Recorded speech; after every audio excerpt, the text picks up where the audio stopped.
نحمده ونستعينه ونستغفره ونؤمن به ونتوكل عليه ونعوذ بالله من شرور أنفسنا ومن سيئات أعمالنا من يهده الله فلا مضل له ومن يضلله فلا هادي له ونشهد أن لا إله إلا الله وحده لا شريك له ونشهد أن سيدنا ونبينا ومولانا محمدا عبده ورسوله أرسله بالحق بشيرا ونذيرا وداعيا إلى الله بإذنه وسراجا منيرا صلى الله تعالى عليه وعلى آله وأصحابه وسلم تسليما كثيرا أما بعد فأعوذ بالله من الشيطان الرجيم بسم الله الرحمن الرحيم يا أيها الذين آمنوا ادخلوا في السلم كافة ولا تتبعوا خطوات الشيطان إنه لكم عدو مبين صدق الله مولانا العظيم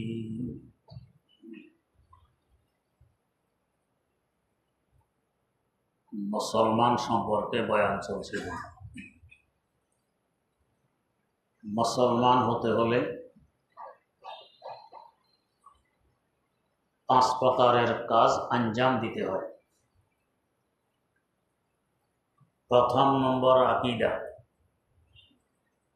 আমাদের বিশ্বাস কি হবে। 2 নম্বরে ইবাদত, ইবাদত কি হবে এবং কেমন হবে। 3 নম্বরে মুআমালা, লেনদেন কিভাবে করা লাগবে। 4 নম্বরে মুআশারা, অন্যের সাথে চলাফেরা উঠা বসা কিভাবে করতে হবে, আচার আচরণ কেমন হবে। 5 নম্বরে অন্তরের বিশুদ্ধি, কিভাবে আত্মাকে বিশুদ্ধ করা লাগবে। এই 5 প্রকারের কাজ ঠিকভাবে আঞ্জাম দিতে পারলে আমি পূর্ণ মুসলমান। এর মধ্যে যে পরিমাণ ঘাটতি থাকবে, আমার মুসলমানিত্বের মধ্যে এই পরিমাণ ঘাটতি থাকবে। প্রথম নম্বর যে ছিল আকীদা, গত জুমায় কিছু বয়ান হয়েছিল। প্রথমে আমরা মুসলমান হওয়ার জন্য যে কালেমা শর্ত, আশহাদু আল্লা ইলাহা ইল্লাল্লাহ ওয়া আশহাদু আন্না মুহাম্মাদান আবদুহু ওয়া রাসূলুহু, এই কালিমার সার সংক্ষেপ হলো কালিমায়ে তাইয়্যিবা লা ইলাহা ইল্লাল্লাহ মুহাম্মাদুর রাসূলুল্লাহ। এই কালেমা পাঠ করা মানে একটি গুরুত্বপূর্ণ অঙ্গীকার করা আল্লাহ রাব্বুল আলামিনের সাথে। আপনি যে আমাদের ইলাহ, আমি স্বীকার করি, আপনার আদেশ নিষেধ সব কিছু আমি মান্য করি।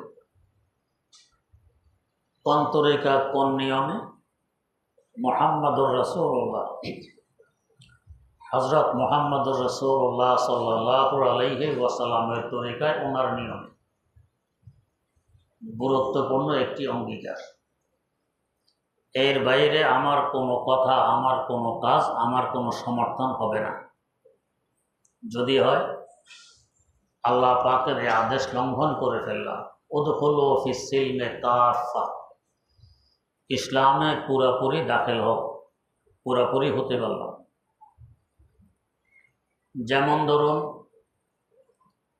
আমাকে একটি দায়িত্ব দেয়া হলো বেতনের বিনিময়ে। চাই কোনো ব্যক্তি দেখ, চাই সরকার দেখ, চাই অন্য কোনো সংস্থায় দেখ, অফিস আদালতে দেখ, আমি একটি চাকরি করে বেতনের বিনিময়ে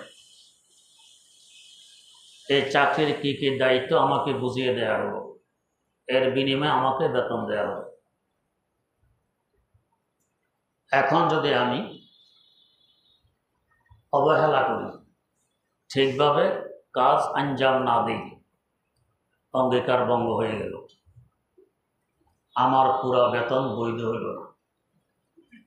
অথবা কাজ আঞ্জাম দেই, এর বিনিময়ে আমাকে বেতন দেওয়া হয়,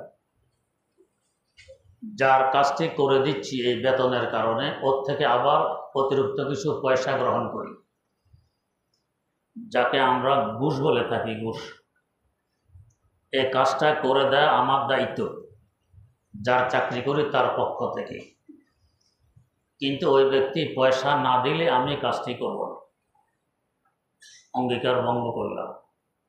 এই কাজ করার বিনিময়ে আমাকে তো বেতনে দেয়া হচ্ছে, উল্টা পয়সা কিসের? এটা ঘুষ, এটা হারাম। এটা খাওয়ার পায়খানা খাওয়ায় কোনো ব্যবধান নেই, বরং যদি কেউ পায়খানা খায় এরপরে তওবা করে আল্লাহ বুঝে নেয় হারাম খেয়ে ফেলেছি, এটা কবুল হবে। ঘুষ খাওয়ার পরে তওবা যথেষ্ট নয়। যার থেকে ঘুষ খেয়েছি তার হক নষ্ট করে দিলাম, তার থেকে মাফও নিতে হবে। আমার চাকরির প্রথম থেকে নিয়ে শেষ পর্যন্ত কত হাজার মানুষ থেকে ঘুষ খেয়েছি, সবাইকে আমি চিনিও না, ঠিকানাও জানি না, মাপ নিব কীভাবে? এই অবাল, এই বিশাল গুনাহ মাথায় নিয়ে আমাকে কবরে যেতে হবে, মারাত্মক। তাই গু খাওয়া আরো ভালো ঘুষ খাওয়ার তুলনায়। অথবা যে দায়িত্ব আমাকে দেওয়া হয়েছে এই দায়িত্ব পালন করবে, আমি আরেকজন থেকে পয়সা নিয়ে দায়িত্বের উল্টা করি। ধরুন এক ব্যক্তি কাজে ফাঁকি দেয়, আমাকে রাখা হয়েছে তুমি দেখবা কে কে ফাঁকি দেয়, তো যে ফাঁকি দেয় তার থেকে ঘুষ খাইয়া ফাঁকি দেওয়ার ব্যবস্থা করে দিলাম, এটা আমি বলি না, ও যে ফাঁকি দেয়। এটাও হারাম, এটা খাওয়ার গু খাওয়া কোনো রেস্টম নেই, দায়িত্বের ফাঁকি। হযরতে সাহাবায়ে কেরাম রাদিয়াল্লাহু তাআলা আনহুম পূর্ণ মুসলমান ছিলেন। একদিন হযরত আব্দুল্লাহ ইবনে ওমর রাদিয়াল্লাহু তাআলা আনহু, একজন জলিলুল কদর সাহাবী, তার হাদিসের উপর ভিত্তি করেই বলা যায় মালিকি মযহাব প্রতিষ্ঠিত, আব্দুল্লাহ ইবনে ওমর। আর আব্দুল্লাহ ইবনে আব্বাস রাদিয়াল্লাহু তাআলা আনহুর হাদিসের উপর ভিত্তি করে শাফি মযহাব।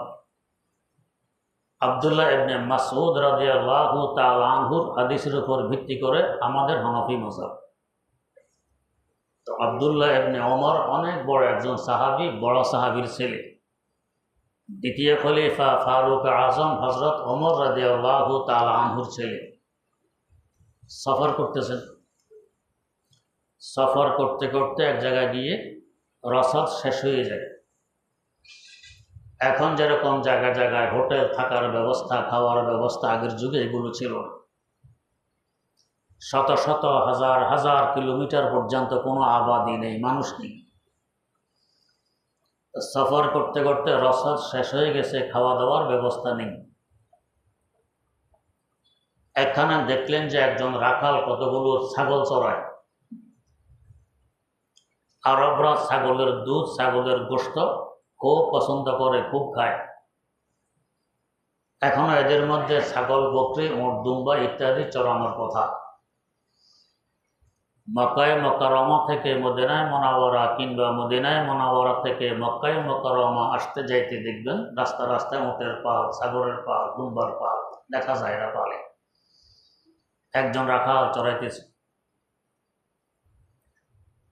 তো উনি রাখালকে গিয়ে বললেন, ভাই আমি মুসাফির, ক্ষুধার্ত, রসদ শেষ, আমার কাছে খাওয়ার কোনো ব্যবস্থা নেই। একটি ছাগলের দুধ যদি দুইয়ে পান করার অনুমতি দাও তাহলে আমার কাজ চলে, আমি একটি ছাগলের দুধ দহন করে পান করে নিই। উনি মনে করেছেন এ হলো ছাগলের মালিক। মালিক চাইলে দুধ কেন ছাগলে দিতে পারে। রাখাল বলল, দেয়া তো দরকার যেহেতু আপনার প্রয়োজন, কিন্তু ছাগলগুলোর আমি মালিক নই, আমি রাখাল, পাহারাদার মাত্র, মালিক আরেকজন। মালিক বাড়িতে, মালিক এখানে নেই। তো মালিকের অনুমতি ব্যতীত আপনাকে ছাগলের দুধ পান করতে দিলে এটা আমানতের খেয়ানত হবে, অঙ্গীকার ভঙ্গ হবে। আমার আল্লাহর সাথে অঙ্গীকার, লা ইলাহা ইল্লাল্লাহ, আল্লাহ আপনার আদেশ নিষেধ আমি ভঙ্গ করব না, এটা আল্লাহ পাকের আদেশ ভঙ্গ হবে। আদেশ হলো আমানতের খেয়ানত করবে না, যথাযথ আমানতের হেফাজত করবে, সংরক্ষণ করবে, এটা খেয়ানত হবে, এটাই দিতে পারবো না। আব্দুল্লাহ ইবনে ওমর রাদিয়াল্লাহু তাআলা আনহু ভাবলেন একে একটু পরীক্ষা করে দেখি, অঙ্গীকারের উপরে অটল আছে কিনা, কি পরিমাণের মুসলমান। বললেন, ভাই শোনো, আমার কাছে পয়সা আছে, খাবার না নাই, পয়সা আছে। এখানে একটি বোঝার কথা, আমরা অনেক সময় টাকা থাকলে সব হয়, টাকা থাকলে সব হয়, ভুল কথা, গলত কথা। টাকা থাকলে সব হয় না। আমার শেখ মুর্শিদ শেখুল ইসলাম আল্লামা তাকি উসমানী দামাত বারকাতুহু বলেন, তো এক ব্যক্তি উমরা যাচ্ছে রমজান মাসে, আমার কাছে আসছে দোয়ার জন্য। এমনি জিজ্ঞেস করলাম, ওখানে গিয়ে যে থাকবেন, হোটেল ঠিক করছেন, খাওয়া দাওয়া যে করবেন, সব ঠিক করছেন? লোকটি জবাব দিল, পকেটে টাকা থাকলে সব হয়, টাকা আছে আমার কাছে। হজরত বলেন, আমি আর কিছু বললাম। আর ওই রমজানে হজরতও উমরা গেছেন। হজরত বলেন যে একদিন দেখি দুপুরে ওই লোকটির সাথে সাক্ষাৎ, যেন দম আসে আর যায়, চেহারার দিকে তাকানো যায় না, এই অবস্থায় ক্লান্ত, কোনো প্রকার পড়ে আছে। জিজ্ঞেস করলাম, ভাই অসুস্থ নাকি, কি হইল? ও না হুজুর, অসুস্থ নয়। তো এই অবস্থা কেন? তো সাহারি খেতে পারিনি। কেন পারেননি? টাকা ছিল না পকেটে? ও টাকা ছিল, সাহারি খাওয়ার জন্য গেছে হোটেলে, দেখি লম্বা লাইন, এই লাইন শেষ হতে হতে সাহারির সময় শেষ হবে। গেছি আরেক হোটেলে, লম্বা লাইন, গেছি আরেক হোটেলে, খাবার শেষ। এভাবে ঘুরতে ঘুরতে সাহারির সময় শেষ, আমার আর সাহারি খাবার সুযোগ হয়নি। আরব দেশের রোদ যেন আগুন, আবহাওয়া শুষ্ক, খুব বেশি পিপাসা লাগে। এখন পেটের ক্ষুধা, এদিকে পিপাসায় কাতর, খাবার তো খেতে পারিনি। তো পয়সা পকেটে ছিল না? পয়সাটা পকেটে ছিল। তো পয়সা পকেটে ছিল, এরপরও খাওয়া সম্ভব হয়নি। তো পয়সা থাকলে সব হয়, এ কথা ঠিক না।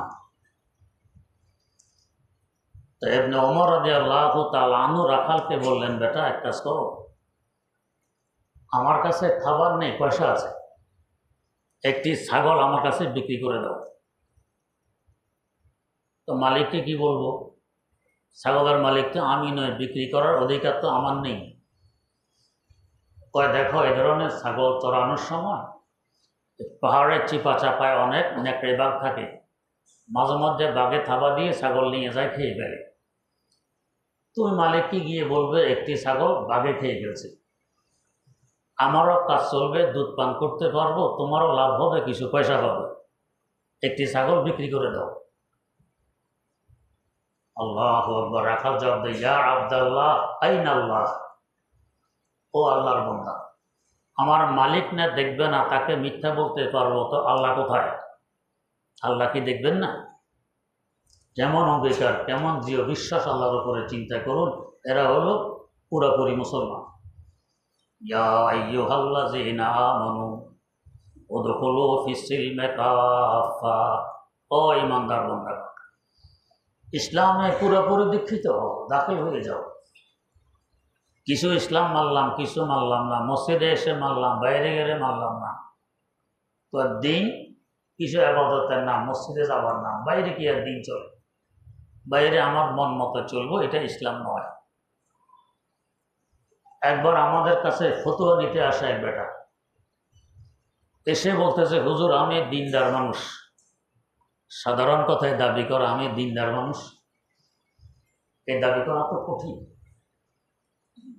মুফাসসিরে কোরআন মুফতি আজম ফকিহে মিল্লত আল্লামা মুফতি মোহাম্মদ শফি রহমতুল্লাহ আলাইকে একবার টাইটে জিজ্ঞেস করে, হুজুর এজিদ কি ফাসেক ছিল না আদেল ছিল? এজিদ বেচারা গেছে 12 বছর আগে, হয়নি 1200 বছর আগে, হয়নি এখন চিন্তা ফাসেক ছিল না কি ছিল। হযরত জবাব দেন, ভাই আমি ফাসেক কিনা এটাই তো আমি ভয় পাই, এজিদের চিন্তা না, যে নিজের চিন্তায় ব্যস্ত থাকে, অন্যের চিন্তা করার সুযোগ পায়।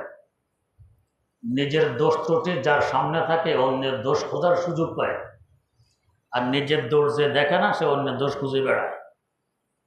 এটা মারাত্মক ব্যাপার, কিন্তু ইমানের খতরা। তো মুফতি শফি রহমতুল্লাহ আলাইহি বললেন, আমি ফাসেক কিনা এটাই তো আমার ভয় হয়, এজিদ নিয়ে চিন্তা।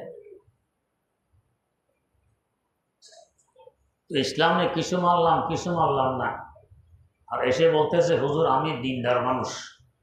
কত বড় কথা, দিনদার মানুষ। আপনার কাজ কি, জব কি করেন? তো যে আমি সিনেমার শুটিং করি,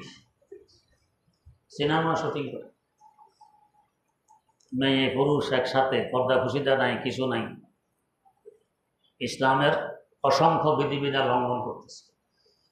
তো আপনারা দিনদার মানুষ আবার শুটিং করেন? কয় না, ওটা তো আমার ব্যবসা, আমি নামাজ পড়ে কোরআন শরীফ পড়ি, এটা তো আমার ব্যবসা। তো নামাজ পড়ে কোরআন শরীফ পড়ে এটাই সে আমি দিনদার মানুষ, আর এদিকে শুটিং করে এটা আমার ব্যবসা। মনে করে ওটার সাথে ইসলামের কোনো সম্পর্ক নেই। ইসলাম একজন মানুষের জন্মের আগ থেকে নিয়ে মৃত্যুর পর পর্যন্ত প্রতি কদমে কদমে, সেকেন্ডে রাহনামাই করে, রাস্তা দেখায়, এখানে এই করতে হবে, এখানে এই করতে হবে। চাই আকীদা হোক, চাই ইবাদত হোক, চাই মুআশারাত হোক, মানুষদের চলাফেরা হোক, মুআমালা হোক, ওঠা বসা হোক, লেনদেন হোক, আর আমার আত্মাকে বিশুদ্ধ করার ব্যাপার হোক, সব ক্ষেত্রে ইসলাম রাহনামাই করে, রাস্তা দেখায়। তো এটা হলো পুরোপুরি ইসলাম, যে ইয়া আব্দাল্লাহ আইন আল্লাহ, ও আল্লাহর বান্দা, আল্লাহ কোথায়? আমার মালিক দেখবে না, তার থেকে পার পাবো মিথ্যা বলে, আল্লাহ কোথায়?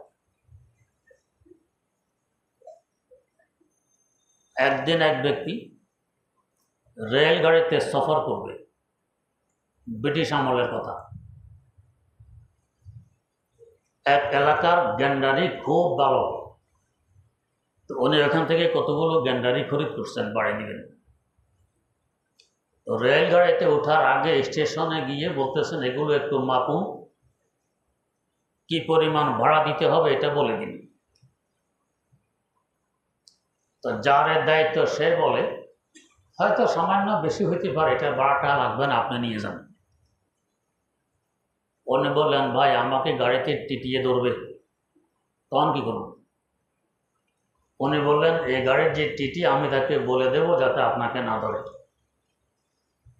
তো এই টিটি যে স্টেশন পর্যন্ত যাবে আমি আরও আগে যাব, এরপরে টিটিয়ে ধরবে, তখন কি হবে? তো আমি এই টিটিকে বলে দেব যাতে ওই টিটিকে বলে দে আপনাকে যাতে না ধরে। বললেন, আমার আরও আগে যাওয়ার আছে, এরপরে কি হবে? তো আগে তো রেলগাড়ি যাবে না, আপনার স্টেশন শেষ, আগে কই যাবেন? আমার আরও আগে যাওয়া আছে। তো এটা কি? এইটা হলো আরেক স্টেশন, যার নাম হলো কবর। কবরে যেতে হবে, সেখানে তো দৌড়বে। তুমি মাসুল ফাঁকি দিয়ে গ্যান্ডারে নিয়ে এসেছো, পয়সা দাওনি, সরকারি আইন ভঙ্গ করেছো, তখন কি জবাব দিব? এখন এই টিকিট মাস্টার বেচারা হিন্দু, कल लगता है कि आप मौलवी अशरफ अली थानवी साहब से मुंसलिक हैं, माना है अपने मौलवी अशरफ अली थानवीর সাথে সম্পর্ক রাখেন। হ্যাঁ, আমি ওনার মুরিদ, তো এই জন্যই তো আপনার এত ফিকির। হাকিমুল উম্মত মুজাদ্দিদুল মিল্লাত হযরত শাহ আশরাফ আলী থানভী রহমতুল্লাহ আলাইহির সংসবার সোহবতের বরকত সামান্য বেশি হবে, এটাও ফাঁকি দেওয়া যাবে না, এটাও মাসুল আদায় করে তারপরে গ্যান্ডারে নিয়ে যাব। এটা হিন্দু পর্যন্ত বুঝে ফেলছে, যা মৌলভী আশরাফ আলীর সাথে সম্পর্ক রাখেন। এটা হলো ইয়া আইয়ুহাল্লাযীনা আমানু উদখুলু ফিস-সিলমি কাফা, ও ঈমানদার বান্দারা, ইসলামে পুরোপুরি দাখিল হও, কিছু মানলাম না, এমন হলে মুসলমান তো হলে না। মসজিদে যেমন মুসলমান, বাইরে তেমন মুসলমান, রাস্তাঘাটে মুসলমান, হাটে বাজারেও মুসলমান। হাটে বাজারে মুসলমান, অফিস আদালতেও মুসলমান, সবখানে আমি মুসলমান। আমার মুসলমানিত্বকে সামনে রেখে চলতে পারলে তবে আমি পুরোপুরি ইসলামে দীক্ষিত হলাম, না হলে আধুরা ইসলাম। কিছু মানলাম কিছু মানলাম না, এটা তো আল্লাহ পাকের অঙ্গীকার ভঙ্গ করে ফেলল। এক একজন সাহাবী, এক একজন আউলিয়া আল্লাহ, তাদের এক একজনের এই অঙ্গীকারের দিকে লক্ষ্য রাখে। তাদের জীবনী পড়লে দেখা যায় কি পরিমাণ চুলচারা পর্যন্ত সামনে রেখে তারা চলাফেরা করেছেন, যাতে লা ইলাহা ইল্লাল্লাহ এই অঙ্গীকার ভঙ্গ না হয়। এমন একটি কালেমা, এই কলমে অঙ্গীকার পূরণ করতে আপনাকে বাধ্য করে যদি অন্তর থেকে পড়ি। দিনের কোনো কারণে আপনার সাথে মতানৈক্য থাকতে পারে, স্বাভাবিক, কিন্তু আপনিও মুসলমান আমিও মুসলমান, এই হিসাবে আপনি আমার ভাই আমি আপনার ভাই, এখানে কোনো প্রকারের ফাটল ধরবে না। সাইয়েদনা আলী মুর্তাজা রাদিয়াল্লাহু তাআলা আনহু, চতুর্থ খলিফা, যুদ্ধ চলছে সাইয়েদনা হযরত মুআবিয়া রাদিয়াল্লাহু তাআলা আনহুর সাথে সিফিনের ময়দান, উমুল যুদ্ধ। সাইয়েদনা হযরত আবু হুরায়রা রাদিয়াল্লাহু তাআলা আনহু আলী মুর্তাজা রাদিয়াল্লাহু আনহুর পক্ষে যুদ্ধ করতেছেন মুআবিয়া রাদিয়াল্লাহু আনহুর বিরুদ্ধে। একটি ঘটনা উল্লেখ আছে, কেউ বলে আবার নির্ভরযোগ্য নয়। যাই হোক, ঘটনা হইল যুদ্ধ করেন হযরত আলীর পক্ষে হযরত মুআবিয়ার বিরুদ্ধে। নামাজের সময় নামাজও পড়েন হযরত আলীর পিছনে। খানার সময় গিয়ে শরীক হন মুআবিয়া রাদিয়াল্লাহু তাআলা আনহুর সাথে ওই দস্তরখানে। আমরা দেয় তুমি আমার বিরুদ্ধে যুদ্ধ করতে আসছো, এখানে খানা খাইতে বসছো, কোন সময় ওঠো, উঠে দিতেন। ভেড়া উঠায় না, উনিও বসেন। জিজ্ঞেস করা হলে হুজুর নামাজ পড়েন আলীর পিছনে, খানা খান মুআবিয়ার দস্তরখানে, এটা কি? নামাজে এখানে স্বাদ বেশি ভাই, দস্তরখানে সেখানে স্বাদ বেশি বেশি, খাওয়া দাওয়া স্বাদ এখানে বেশি, নামাজের স্বাদ এখানে বেশি, তো যেখানে যেটা স্বাদ বেশি সেটা এখান থেকে নিই। কত স্বাদ দেখি সোজা সাপটা মানুষ। যুদ্ধ আপন জায়গায় কোন এক ইসলামী বিধানের কারণে, কিন্তু মহব্বতও আপন জায়গায়। মহব্বতে কোনো বাটা নেই। এও লা ইলাহা ইল্লাল্লাহ করেছে, আমিও লা ইলাহা ইল্লাল্লাহ করেছি, হে আমার ভাই আমি তার ভাই। এই সময়ে রোম সম্রাট হযরত মুআবিয়া রাদিয়াল্লাহু তাআলা আনহু সিরিয়ার গভর্নর। তখন তিনি যে এলাকার গভর্নর ছিলেন, এলাকাটা এখন 4টা রাষ্ট্রে বিভক্ত। 4 রাষ্ট্রের একা তিনি গভর্নর ছিলেন। ওই সময়ে তৎকালীন সুপার পাওয়ার রোম সম্রাট তার কাছে চিঠি লিখেছে। চিঠি কাফের মুশরিক, চাই ইহুদি হোক, চাই খ্রিস্টান হোক, চাই হিন্দু হোক, চাই বৌদ্ধ হোক, যেই হোক, স্বার্থের বেলা তারা একমত আপনার বিরুদ্ধে এক হয়ে যাবে। হ্যাঁ, স্বার্থ উদ্ধারের লক্ষ্যে মাঝে মধ্যে আপনার সাথে বন্ধুত্বের ভাবসাব দেখাবে। উদ্দেশ্য তাদের স্বার্থ উদ্ধার, আপনার সহযোগিতা নয়, কখনো নয়। যদি আমরা বিশ্বাস করি সে আমার বন্ধুর সহযোগিতা করে, এটা মারাত্মকতম ধোঁকা হবে।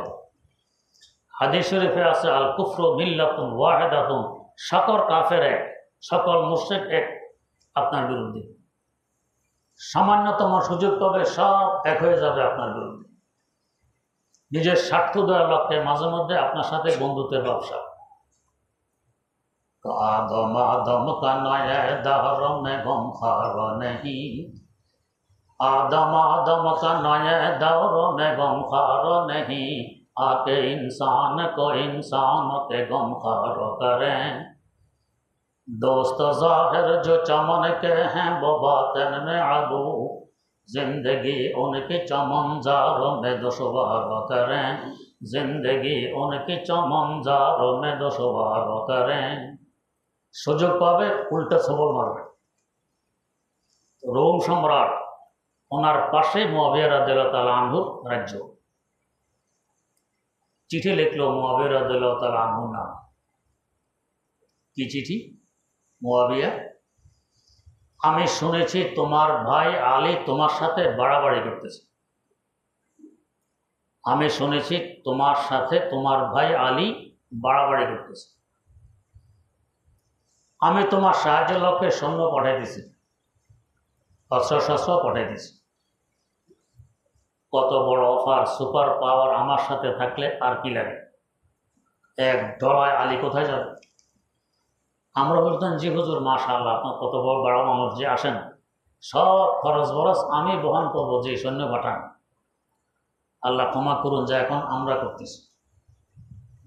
এক দেশে আমেরিকা ঘাঁটি করেছে, তো এই দেশের প্রধান শুকরিয়া আদায় করে আমেরিকা, তো আমরা আপনার কৃতজ্ঞ, আপনি আমাদের দেশে ঘাঁটি করেছেন। আলিয়াজুবিল্লাহ। সে ঘাঁটি করছে কি আমার উপর আসছেন আমাকে খাওয়ার জন্য, গাড়িতে করছে আমাকে খাওয়ার জন্য। হযরত মুআবিয়ার কাছে এই চিঠি, যুদ্ধ চলতেছে, এই মুহূর্তে তার সাহায্যের দরকার। তার সৈন্য সংখ্যা ছিল ৮০,০০০, আর আলী মুর্তাজা রাদিয়াল্লাহু আনহুর সৈন্য সংখ্যা ছিল ১,২০,০০০।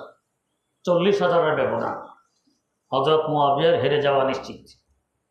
এই সময়ে সুপার পাওয়ার চিঠি লিখলো, আমি সাহায্যের জন্য সৈন্য পাঠাচ্ছি, অস্ত্র পাঠাচ্ছি।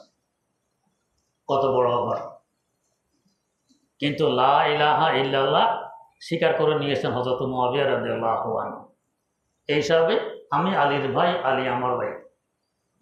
চিঠির জবাব লিখলেন, প্রথম শব্দ লিখলেন, ইয়া কালবার রুম, ও রোমের কুকুর। ইয়া কালবার রোম, ও রোমের কুকুর। আমাদের দুই ভাইয়ের মতানৈক্যকে সামনে রেখে তুমি স্বার্থ উদ্ধার করতে চাও? আমাদের দুই ভাইয়ের মতানৈক্যকে সামনে রেখে তুমি স্বার্থ উদ্ধার করতে চাও? মনে রাখবে, যদি আমার ভাই আলীর বিরুদ্ধে তুমি সৈন্য প্রেরণ করো, আমার ভাই আলীর পক্ষে সর্বপ্রথম যে তোমার বিরুদ্ধে ময়দানে নামবে সে মুআবিয়া হবে। আল্লাহু আকবার। আমার ভাই আলীর পক্ষে তোমার সৈন্যের বিরুদ্ধে সর্বপ্রথম যে ময়দানে নামবে সে মুআবিয়া হবে। চিন্তা করুন কি জবাবটা দিয়ে দিল। এটা হলো অঙ্গীকার, লা ইলাহা ইল্লাল্লাহু মুহাম্মাদুর রাসূলুল্লাহ। আমিও পড়েছি, তুমিও পড়েছ, আমি তোমার ভাই, তুমি আমার ভাই। দিনই কোনো কারণে মতানৈক্য থাকতে পারে আপন জায়গায়, কিন্তু আমি তোমার ভাই, তুমি আমার ভাই। এটা হলো উদখুলু ফিস সিলমে কাফা, পুরোপুরি ইসলামে দাখিল হও। অর্ধেক হইলাম না, এটা হবে না। আপন জায়গায় আমরা ভাই। আমার শেখ মুর্শিদ শেখুল ইসলাম আল্লামা তাকি ওসমান ইলামুল বারাকাতুহু চীন সফর গেলেন। চীন সফর, চীনি ভাষার জিন্নি ভাষা তেমন বেশ কম নেই। ফাংফং কি বলে একটা শব্দ বোঝার মতো আমাদের ক্ষমতা নেই। হযরত গেছেন, প্রচণ্ড শীত, বরফ পড়ে, ওই সময় বরফ পড়ে, প্রচণ্ড শীত। ওদের ভাষা আমরা বুঝি না, আমাদের ভাষা ওরা বোঝে না। যখন যাচ্ছি রাস্তা দিয়ে, রাস্তার দুই পাশে হাজার হাজার চীনি মুসলমান লাইন ধরে দাঁড়ায় আছে এই বরফের মধ্যে। কেন? আমাদের একজন কালেমা গো ভাই আসতেছে। আমি যে কালেমার বিশ্বাসী, এই কালেমার বিশ্বাসী এক ভাই আসতেছেন, তার সম্মানার্থে তাকে এক নজর দেখার জন্য দাঁড়ায় গেছেন। রাস্তার দুই পাশে বরফ পড়তেছে, এই অবস্থায় দাঁড়ায় গেছেন। তো একটা শব্দ শুধু বুঝি, আসসালামু আলাইকুম ওয়া রাহমাতুল্লাহ। এটা বুঝি, আর কোনো কথা বুঝি না। মুসাফা করে কি আদব এহতেরামের সাথে। প্রায় 100 বছর যাবৎ তারা কমিউনিস্টের জাতাকলে পিষিত, তারপরও কালেমার লাজ রক্ষা করে চলছেন যে একজন মুসলমান ভাই আসতেছেন, তার সাথে আমাদের এইভাবে সাক্ষাৎ করা লাগে। শুধু দেখি তাদের চোখের পানি, কি কষ্টে আমরা এখানে আছি। তাদের চোখের পানি আর বুঝি আসসালামু আলাইকুম ওয়া রাহমাতুল্লাহ, আর কাজটা বুঝি মুসাফা করে, এছাড়া আর কিছু বুঝি না। এই ভ্রাতৃত্বের বন্ধন কিসের কারণে? এই অঙ্গীকারের কারণে। কি? লা ইলাহা ইল্লাল্লাহু মুহাম্মাদুর রাসূলুল্লাহ। অঙ্গীকার আমিও করেছি আমার দেশে, উনিও করেছেন তার দেশ চীনে। এই অঙ্গীকারের বন্ধনের কারণে সে আমার ভাই, আমি তার ভাই। বহু বছর যাবৎ সাক্ষাৎ, শুধু একটা বাক্য বুঝি, আসসালামু আলাইকুম ওয়া রাহমাতুল্লাহ, আর চোখের পানি দেখি আর মুসাফা করি, এটা হলো কাজ। কালামা এমন একটি অঙ্গীকার যেটা পৃথিবীর পূর্ব প্রান্তের একজন ভাইকে পশ্চিম প্রান্তের এক ভাইয়ের সাথে মিলে আনে। তুমি আমার ভাই, আমি তোমার ভাই। হজ করতে গেলে দেখবেন সারা দুনিয়ার মানুষ সেখানে আসে, কত লাথি কত ভূতার, নামাজ অবস্থায়ও খাওয়া লাগে, উচ্চ বাচ্চ নেই। এটাই হলো মুসলমানিত্ব। আল্লাহ রাব্বুল আলামিন আমাদেরকে তৌফিক দান করুন। সুবহানাল্লাহি ওয়া বিহামদিহি, সুবহানাকাল্লাহুম্মা ওয়া বিহামদিক, আশহাদু আল্লা ইলাহা ইল্লা আনতা, আস্তাগফিরুকা ওয়া আতুবু ইলাইক।